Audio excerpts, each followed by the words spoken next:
رمضان مبارک میاشت وي چې په کومه دعا باندې 40 کسان امین وي نو هغه دعا الله تعالی قبلوي. نو دا بیا څه د 40 په ځای د 50 تنم زیات خلک ناست دي چې چا زمونږ دا ویډیو شیر کړه الله تعالی دې په دواړو جهانو باندې کامیاب کړي. تاسو وایئ امین. چې چا دا ویډیو شیر کړه الله تعالی دې د قرضونو نه وساتي. وایئ امین. چې چا هم په دې ویډیو ښایسته کمنټس وکړو دا ویډیو یې لایک کړه نو الله تعالی دې د قرضونو نه وساتي او الله دې د پریشانو نه وساتي. وایئ امین. چې چا دا ویډیو شیر کړه صدقه جاریه ده جی.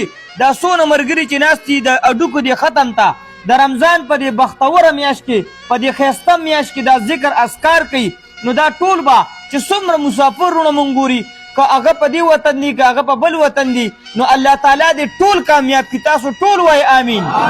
او الله دې ټول مسافر وروڼه د مسافرتیا نه خلاص کړي او الله تعالی دې په خپل وطن باندې آباد کړي. وایئ امین. الله دې دا ټولې دعاګانې قبول کړي. ګرانو کتونکو دا ویډیو د سره شیر کې صرف په دې غرض باندې چې مونږ تاسو ته ووایو چې دا ملک فاونډیشن دی